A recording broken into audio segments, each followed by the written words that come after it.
Welcome to the ride of your life. As we begin our spectacular journey, we ask that you please keep your seatbelts fastened for the entire flight.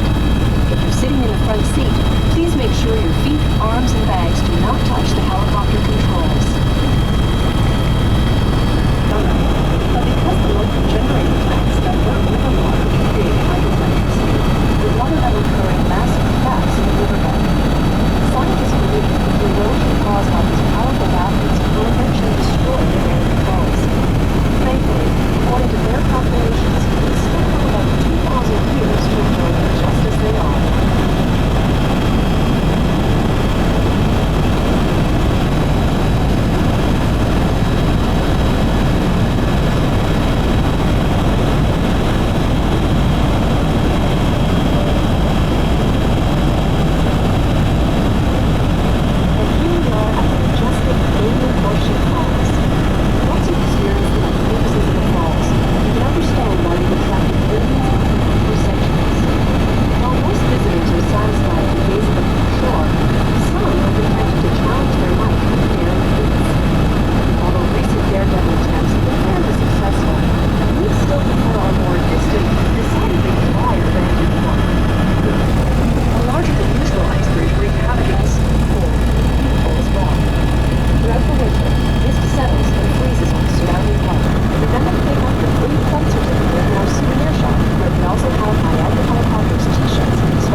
It was alright, not as incredible as I was expecting, but we got some nice overhead views, Niagara Falls I suppose.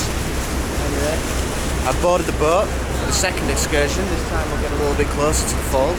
There they all behind me. I have my pint, I have my rain poncho. Let's do it. According to scientific study and historical research, it has been concluded that the American Falls will eventually transform into a succession of descending rapids due to natural forces of erosion. The high flow rate of water causes the fall of large sections of bedrock from the American Falls, which is composed of soft shale and limestone. Though the height of the American Falls is higher than the Canadian counterpart, no daredevil ever preferred to go over the American Falls. All stunts were performed from the Canadian Horseshoe Falls, which is more popular with its immense water flow rate and shape. The height of the American Falls stands at 180 feet or 56 meters high. Its crest line, 1,075 feet or 328 meters wide.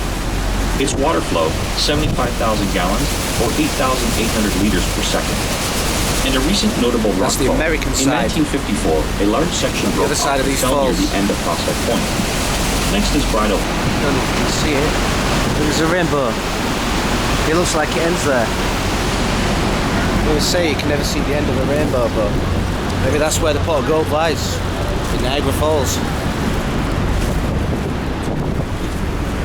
And there is like a little mimic version of the CN Tower by the looks of it. Obviously considerably smaller. I would probably liken that to the Blackpool Tower equivalent of the Eiffel Tower. These falls are pretty beautiful. It's actually more impressive up close in a boat. This was considerably cheaper than flying in a helicopter, but having both perspectives is nice, I suppose. Now we come up to the really impressive falls. Huge. Can't quite see them yet. The mist is sort of shrouding it, but when we get closer I'm sure we'll get a better view. Don't know if it'll look so good on camera. Person. Pretty incredible. Absolutely soaking. Like literally drenched. We're like riding right through the falls.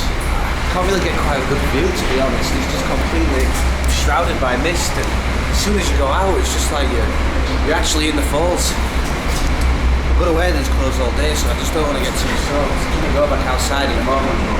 Jesus Christ. Maybe it's a little bit more guarded on the other side. Let's check it out. Starting to get a decent view of the falls at least. Yeah, it's much better on this side because it's all blowing out that way. And look at this. Whew.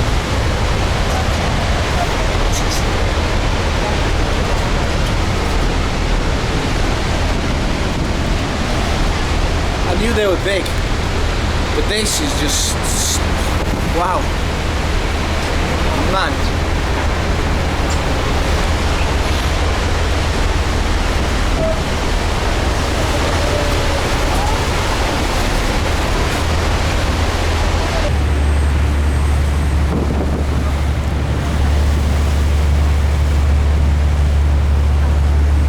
Well, I got a drenching.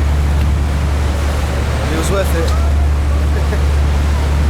When we get off the boat, I might go and see if I can take a walk on the bridge, but I'm not sure if we can get there. I think that's the American side, so probably not. Swim across legally into the US. That'd make a good vlog, wouldn't it?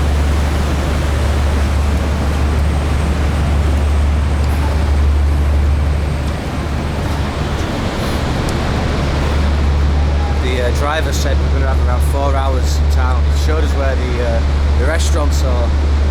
It looks tacky, it looks like some real like fucking US theme park kind of place, so I'm not guessing the quality of the restaurants is going to be up to much, so we'll take a walk around, we'll explore, rip on how shit it is, and then maybe find a bar and grab a drink. Thankfully I had a late breakfast, so go without.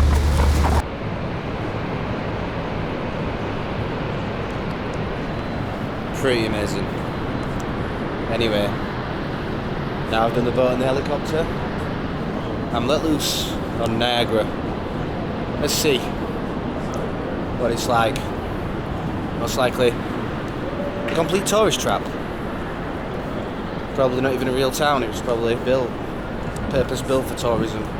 Obviously it existed before then, but you know what I mean, all the restaurants will just be shite tourist traps serving pale imitations of Canadian classics that just don't measure up to what you'd get in an authentic diner in some neighbourhood in Toronto.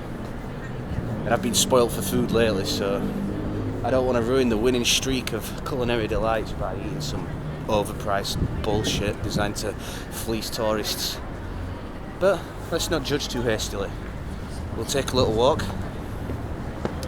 up the road that he pointed us at, see what we can find. Holy shit, this is awful. It's like a child-friendly Magaluf. Anyone who's been to Magaluf or any other like Spanish or Cypriot fucking holiday resort, Jesus. Tacky is not the word. Oh well. There's plenty of bars, and that'll do. And it is admirably quite clean. Look at that shit. Oh, Rainforest Cafe. That's like a family kind of theme park style restaurant that I think has branches all over North America. Yeah, this is literally like Blackpool or something. Just amusement parks, haunted houses, fun houses, arcades. But there's a bar, and I think I'm gonna have to hit that. What if I get too scared? No shit. problem, dear. Then have a chicken neck bit. Look at that. Some like marble figures and shit. Well, it costs like $50 for a ticket just so you can go and have a picture with fucking Black Widow or Iron Man. It's all adults in the queue. Whatever, each to their own. Yeah, this is shit in like the most fascinating way. Ferris wheel, shitty family restaurants.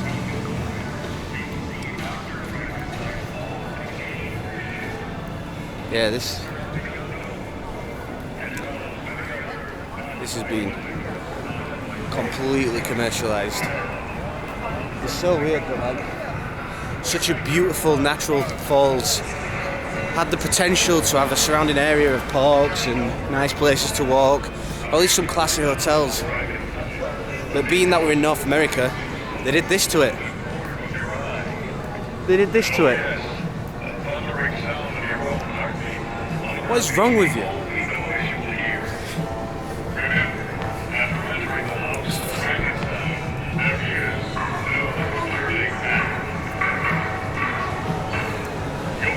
fucking, you can tell that we're close to the American border, because this is just like the ultimate stereotypical US experience. Gaudy, tacky, over the top, devoid of culture, and showy. And it has just about every American chain you can imagine. And a cannabis shop. So you can take the kids for a spliff after they've been in the arcades. Wholesome family fun.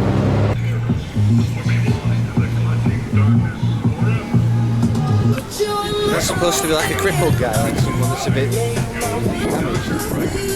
It's a bit insensitive.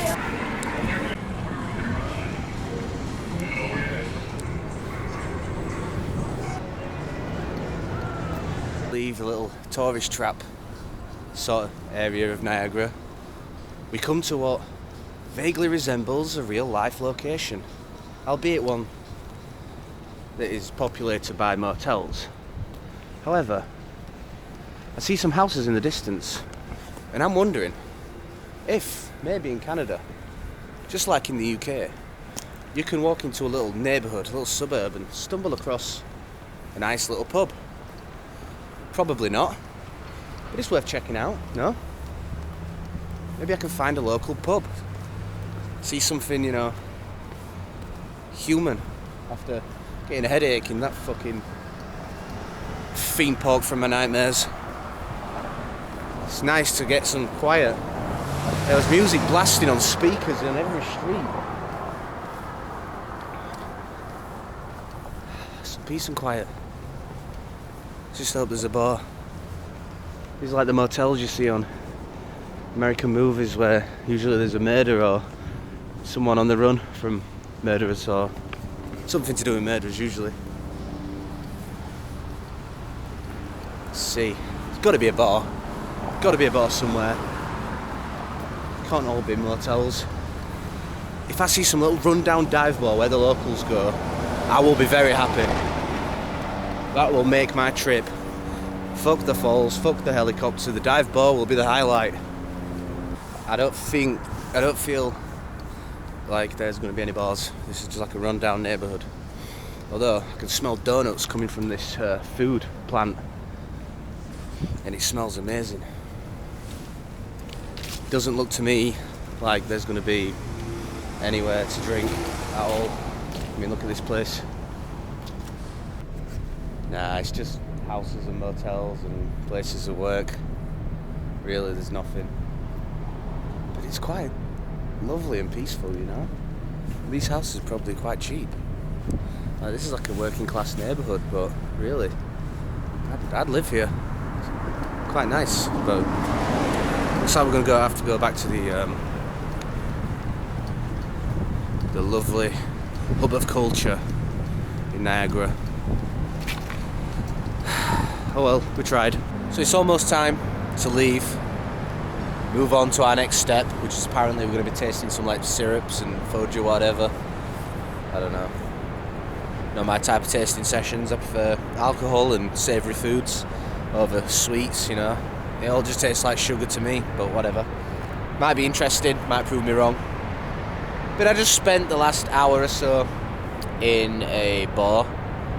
The one that we saw on the approach towards that little Fiend Pork Street, I guess you could call it. 5 beers, $72, which is about £40 for 5 beers. They threw $8 tax on it. You can't breathe without getting taxed in Canada. And then they expect tips. And I'm a soft touch, so I did tip on top of that. So it was like $80-something for 5 beers.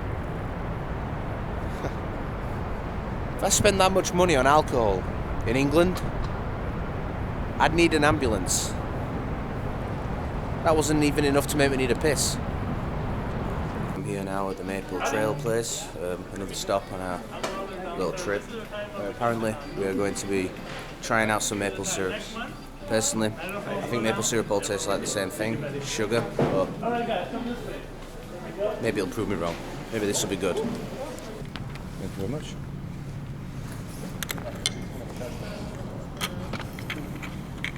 produce 71% of the world, I mean, 91% of it is in Quebec, only 2% of Ontario. So it's really rare what you have in front of you because it's only 2% of the world. You'll notice the different colors. There are 2 different colors, 2 different flavors. Because they have 4 to 6 weeks to collect the 4 sap. There's one that we don't bottle here. So during that period of time, the longer the sap sits in the tree, like the sugar trees, that's what makes a difference of the color and the flavor. Just the period of time the sap sits in the tree the longest, it's more flavorful. That's what they do. But that's the only difference because it's all processed.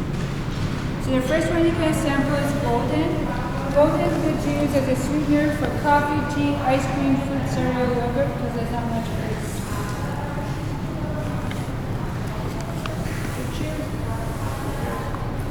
Cheers. Oh, that is really nice actually. That is really good.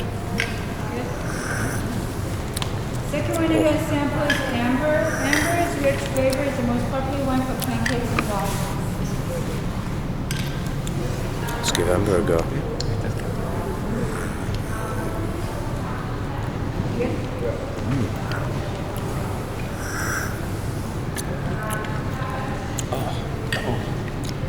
I was wrong, there is different flavours. It's delicious. In a tree longer, the days get warmer, so it's more flavorful, so you can use it to marinate your meat, for cooking, for baking, or pour over salmon, cooked it, caramelize it, very good. Red sound. It's also good in cocktails instead of simple syrup, old-fashioned whiskey. Cheers. Cheers.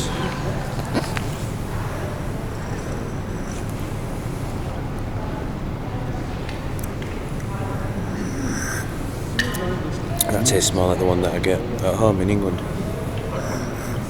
Like in a bottle to put in your pancakes. Any question about the maple syrup? Yes. When you say the length of time plays a role, what difference of time? Yes, the different of the color and the different of flavor. It's the length of time they've been in the tree, like between that 4 seasons. You get to sample some chocolate fudge. Try the mint.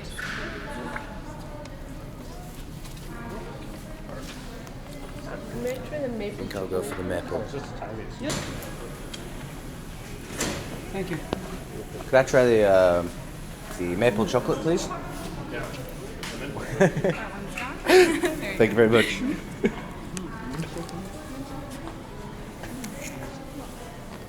Oh my god.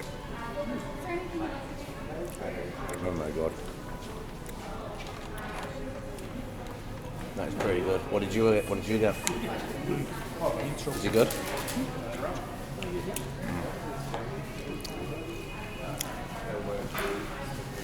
That is really amazing. But I don't want to spend too much money here.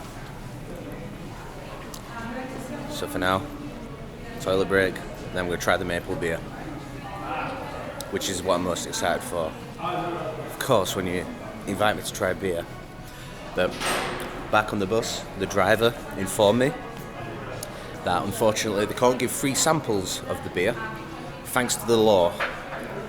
The Canadian government is really starting to sound not that fun. So now we're off to try the beer, which is apparently in the Hungry Moose food court. Let's go.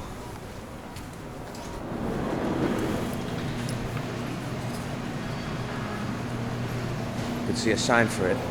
Made with pure maple. Let's go.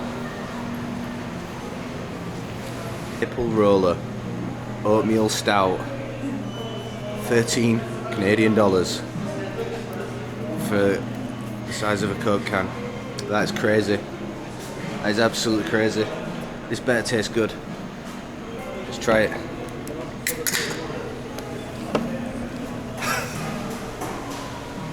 So expensive. It smells like beer.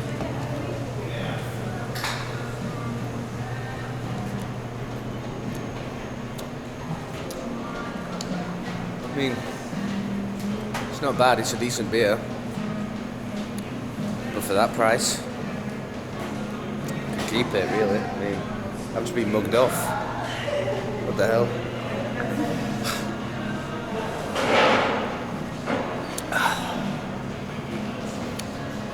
What do you think? Not worth $13, It's is it? not my cup of tea. I don't mind it, but it's not worth $13. Definitely not. I don't mind it. It's okay, but it's not worth $13.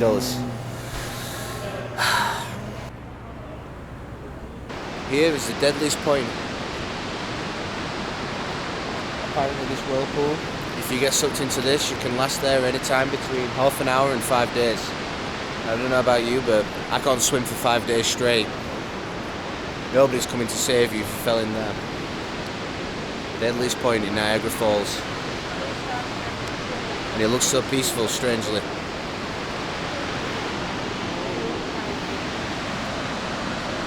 It is beautiful.